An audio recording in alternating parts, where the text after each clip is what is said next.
আজকে আমরা একটা অসাধারণ টপিক নিয়ে আলোচনা করব, সকল খেলার রহস্য উন্মোচন। খেলায় কি থাকে? দুইটা পক্ষ থাকে। তা আজকে আমাদের পক্ষ হচ্ছে কর্ম বনাম করণ, অর্থাৎ কর্ম এবং করণের মধ্যে খেলা সম্পর্কিত যতগুলো রহস্য রয়েছে সেই সমস্ত রহস্য আমরা উন্মোচন করব। এই জন্য আমাদের একটা কৌশল মনে রাখতে হবে, খেলার নাম বোঝালে কর্মকারক হবে। খুবই সহজ, খেলার যদি নাম বোঝায় তাহলে কি হবে? কর্মকারক হবে। কিন্তু খেলার উপকরণ বোঝালে করণকারক হবে। তাহলে এই তথ্যটা মনে রাখতে পারলে আমাদের যে আজকে খেলার রহস্য যে রয়েছে এই খেলার রহস্যগুলো আমরা উন্মোচন করব। আবার বলতেছি, খেলার নাম বোঝালে কর্মকারক, কিন্তু খেলার উপকরণ বোঝালে করণকারক। এর মধ্যে ঝামেলা হতে পারে, কোনো টেনশন নাই। দেখুন, উপকরণ, উপকরণের শেষে কি আছে? করণ। তাহলে বুঝতে পারতেছেন যে উপকরণ বোঝালে করণকারক। ওকে, তাহলে মুখস্থ রাখার কোনো প্রয়োজন নেই। খেলার নাম বোঝালে কর্মকারক, আর উপকরণ, উপকরণের শেষে যেহেতু করণ রয়েছে তার মানে উপকরণ বোঝালেই করণকারক হবে। এই ছোট্ট একটি রহস্য যদি আপনি মনে রাখতে পারেন তাহলে খেলা সম্পর্কিত যে সমস্যাগুলো রয়েছে সেগুলো সমাধান করতে পারবেন। দেখুন, আমরা এই যে একটা খেলার ছবি দিয়েছি, আমরা জানি এই যে খেলার নাম এটা হচ্ছে ক্রিকেট। তাহলে আমরা নাম পেয়ে গেছি। এই যে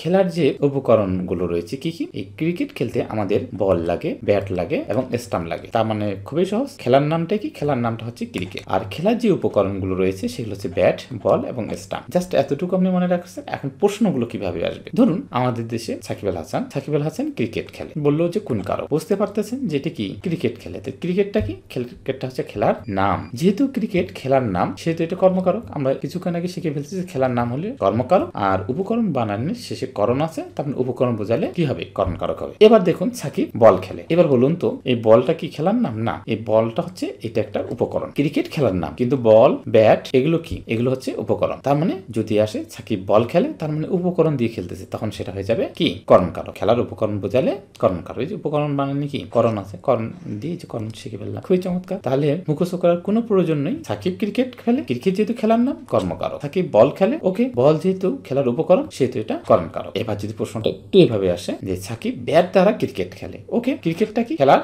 নাম, তার মানে কর্মকারক। আর সাকিব ব্যাট দ্বারা ক্রিকেট খেলে, মানে ব্যাটটা কি? এটা একটা উপকরণ। উপকরণ মানে কি? উপকরণ মানে হচ্ছে করণ। ওকে, তার মানে যেখানে দাগ দেওয়া থাকবে সেটার উপর আমাদের নির্ভর হবে। তাহলে আমরা দেখবো যদি ব্যাটের নিচে দাগ দেওয়া থাকে তাহলে যদি উপকরণের নিচে, সেহেতু এটা করণকারক। ক্রিকেটের নিচে দাগ দেওয়া থাকে তাহলে ক্রিকেট একটা খেলার নাম, সেহেতু এটা কর্মকারক। চমৎকার ভাবে আমরা এই ছবি দেখে পাশে আলোচনা করে ফেললাম। এভাবে যত রকম খেলা রয়েছে সমস্ত খেলার রহস্য আমরা উদ্ঘাটন করতে পারি এভাবে ছবি দেখে দেখে। এটা কিন্তু আমাদের মাতৃভাষার একটা বইয়ের পৃষ্ঠা নিয়ে আলোচনা করতেছি। অসাধারণ একটি বই, আমাদের মাতৃভাষা বই। আশা করি এই বইটি একটা আলোড়ন সৃষ্টি করবে। দেখুন কত নিখুঁত ভাবে একটা বই সাজানো যেতে পারে। এবার আসুন, এই যে একটা খেলা, এটা গ্রাম বাংলার একটা ঐতিহ্যবাহী খেলা, লুডো খেলা। তাহলে খেলার নাম কি? লুডো। এই যে খেলার নাম হচ্ছে লুডো। খেলার উপকরণ কি? এটার খেলার উপকরণ হচ্ছে এই যে কি? ডাই বা ছক। এটাকে বিভিন্ন এলাকা ভেদে বিভিন্ন নাম রয়েছে। কেউ বলে এটাকে ডাই, কেউ বলে ছক্কা। ওকে, এখন প্রশ্ন হচ্ছে রুমি লুডো খেলে, কোন কারক? বলুন তো লুডোটা কি? লুডোটা হচ্ছে খেলার নাম, তাহলে অবশ্যই এটা কর্মকারক। খেলার নাম বোঝালে কর্মকারক। ওকে, রুমি ছক্কা খেলে, এই যে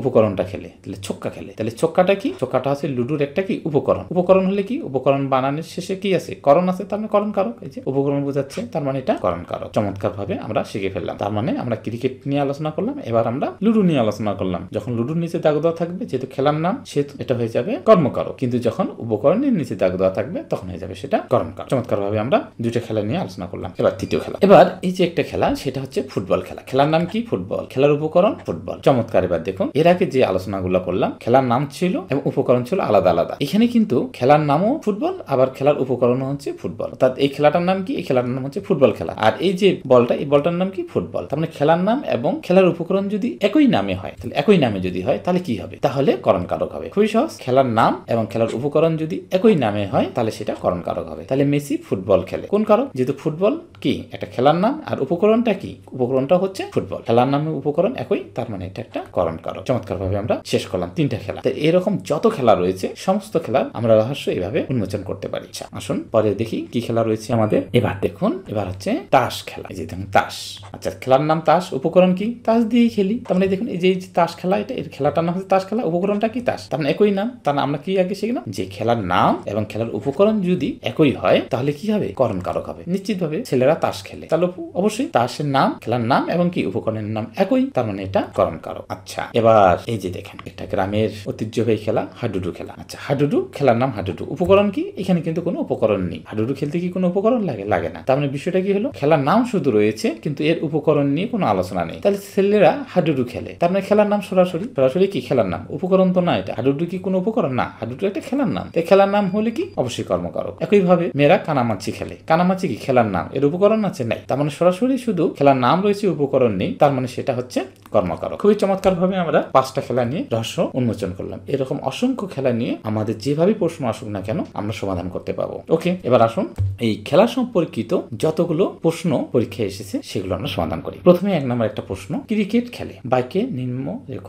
শব্দের কারক ও বিভক্তি। এটা ঢাকা বিশ্ববিদ্যালয়ে পরীক্ষায় আসছে। ওকে, তাহলে বলুন তো এই যে ক্রিকেট খেলে, তাহলে এই যে আমরা আলোচনা করছিলাম ক্রিকেট, তাহলে ক্রিকেট কি একটা খেলার নাম, এর উপকরণ আলাদা আলাদা, বল, ব্যাট এবং স্টাম্পের উপকরণ। তাহলে শুধু বলছি ক্রিকেট খেলে, তার মানে কি খেলার নাম বলছে। খেলার নাম যেহেতু বলে তাহলে কি হবে, খেলার নাম হলে আমরা জানি যে কর্মকারক হবে। তাহলে ওকে, তাহলে আমরা এটা অবশ্যই কি ক্রিকেট খেলে মানে কি খেলার নাম, তার মানে এটা হবে আমাদের কর্মকারক। আচ্ছা, ক্রিকেট খেলে কত ছেলে পড়া নষ্ট করে, এটা চট্টগ্রাম বিশ্ববিদ্যালয়ে প্রশ্নটা আসছে। তাহলে কি ক্রিকেট কি খেলার নাম, কোনো কথা নেই, তাহলে এটা অবশ্যই কর্মকারক। ক্রিকেট খেলে, এটা বাংলাদেশ টেলিভিশন বিজ্ঞাপন, এটা চাকরি পরীক্ষা আসছে। ওকে, তাহলে ক্রিকেট কেন খেলার নাম, তাহলে আমরা কি দেখাবো, কর্মকারক। এবার বলছে যে 4 নম্বর প্রশ্নটা দেখুন, যে বাক্যটিতে করণ কারকের শূন্য বিভক্তি। ওকে, এই যে দেখুন তারা বল খেলে, বলটা কি, বলটা হচ্ছে খেলার উপকরণ, ক্রিকেট হচ্ছে খেলার নাম, কিন্তু এই ক্রিকেট খেলতে কি কি উপকরণ লাগে, বল লাগে, ব্যাট লাগে এবং স্টাম্প লাগে। যেহেতু এটা কি উপকরণ নিয়ে আলোচনা, তাহলে উপকরণ আমরা জানি উপকরণের শেষে কি আছে, উপকরণ, তাহলে উপকরণের শেষে কি আছে, করণ, তাহলে উপকরণ বোঝালে কি হবে, করণ কারক, তার মানে এটাই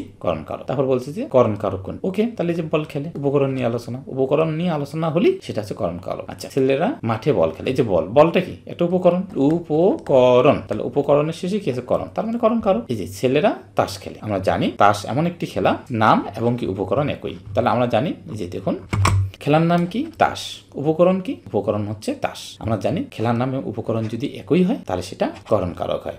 তাহলে এই যে আমরা অবশ্যই কি এটা আমরা করণ কারক দেখাবো। তাহলে এই যে চমৎকার ভাবে আমরা আলোচনা করলাম, দেখুন অর্থাৎ আমাদের যে মাতৃভাষা বইটি রয়েছে, এই মাতৃভাষা বইটি 145 নম্বর পৃষ্ঠাটা আমরা আলোচনা করলাম। তারপর কত আলোচনা করলাম আমরা, 146 নম্বর পৃষ্ঠাটি আলোচনা করলাম। তাহলে এই 2টা পৃষ্ঠা, আমার মনে হয় এই 2টা পৃষ্ঠা দেখে আপনারা বুঝতে পেরেছেন যে বইটা কেমন অসাধারণ হতে যাচ্ছে, এবং প্রত্যেকটা টপিকের সাথে বিশ্ববিদ্যালয়ের প্রশ্ন এবং চাকরির প্রশ্ন সাথে সাথে দেওয়া রয়েছে। অর্থাৎ ওই টপিক থেকে চাকরিতে এবং বিশ্ববিদ্যালয়ে যত ধরনের প্রশ্ন আছে সেগুলো সমাধান দেওয়া রয়েছে। এবং বইটি দেখুন, বইটি কিন্তু ছবি দেখে সাজানো, ছবি থাকবে সাথে এবং পাশে কৌশলগুলো দেওয়া থাকবে। সুপ্রিয় শিক্ষার্থীরা, আপনাদের জন্য চালু হতে যাচ্ছে জাদুকরী ব্যাকরণ কোর্স, 50টি রেকর্ডেড ক্লাস।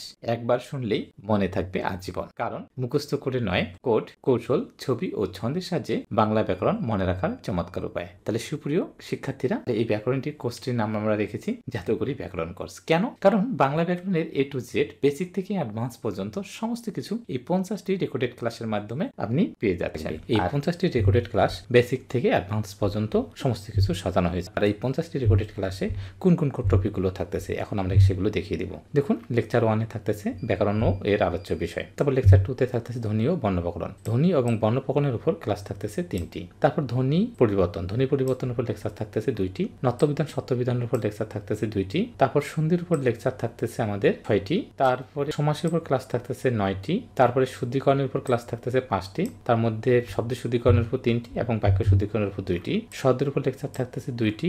উপসর্গের উপর লেকচার থাকতেছে 2টি। ধাতু ও প্রকৃতিপত্রের উপর লেকচার থাকতেছে 4টি। পুরুষ স্ত্রীবাচকের উপর 1টি। বচন ও পুরুষ সংখ্যাবাচকের উপর 1টি। পদের উপর লেকচার থাকতেছে 4টি। কারকের উপর লেকচার থাকতেছে 5টি।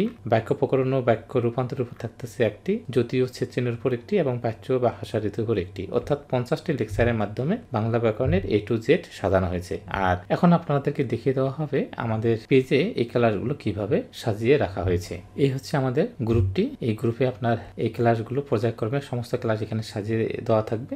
দেখুন, এই যে বাংলা লেকচার 1-এ আমরা ব্যাকরণের আলোচ্য বিষয় আমরা দিয়েছি। তারপরে লেকচার 2-তে ধ্বনি ও বর্ণপ্রকরণের উপর 3টা লেকচার, যে লেকচার 1, তারপরে যে ধ্বনি ও বর্ণপ্রকরণ লেকচার 2, তারপর ধ্বনি ও বর্ণপ্রকরণ লেকচার 3। সেই যে যেমন ধ্বনির পরিবর্তন 2টা, তারপর হচ্ছে নত্যবিধান সত্যবিধান, তারপর হচ্ছে ফন্দি 1, সন্ধি 2, সন্ধি 3 এইভাবে সমস্ত লেকচারগুলো পর্যায়ক্রমে এখানে সাজানো থাকবে। আমরা বিশ্বাস করি এই 50টি লেকচার যে কোনো স্টুডেন্ট যদি করে ফেলে তাহলে সে বাংলা ব্যাকরণের যত দুর্বল না কেন সে চমৎকারভাবে এই বিষয়গুলো শিখতে পারবে এবং চাকরির জন্য হোক আর অ্যাডমিশন টেস্টের জন্য হোক সমস্ত ক্ষেত্রে এই ক্লাসগুলো তার জন্য কার্যকরী।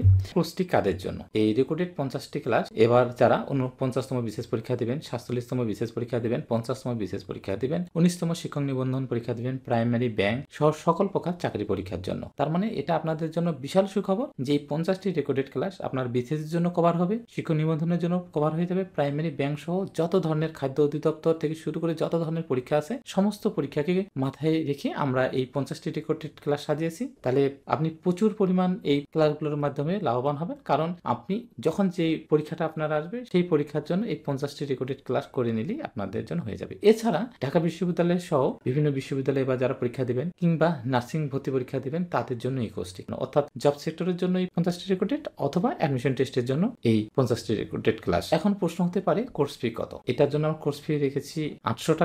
কিন্তু আপনাদের জন্য সুখবর, যদি আপনি এই ক্লাসটি শেয়ার করে দেন, শেয়ার করে দিলে আপনি 50% ডিসকাউন্ট পাবেন, অর্থাৎ 400 টাকায় আপনি এই 50টি রেকর্ডেড ক্লাস পেয়ে যাচ্ছেন। এই জন্য আপনি বিকাশ এবং নগদ এই নাম্বারে পাঠিয়ে এই মোবাইল বা হোয়াটসঅ্যাপে আপনি যোগাযোগ করবেন, তাহলে আপনাকে লিঙ্কটি দেওয়া হবে, তারপর এখানে যুক্ত হয়ে আপনি এই ক্লাসগুলো করতে পারবেন। আর এই ক্লাসগুলো আপনি আজীবনের জন্য পেয়ে যাচ্ছেন। তাহলে চমৎকার একটি কথা আমরা বলবো, বাড়িতে বসেই দেখুন রেকর্ডেড ক্লাস, বারবার দেখে শিখুন নিজের মতো করে, আর এই রেকর্ডেড ক্লাসগুলো পাচ্ছেন আজীবনের জন্য। তাহলে আজকে এই পর্যন্তই, সবাইকে অসংখ্য ধন্যবাদ।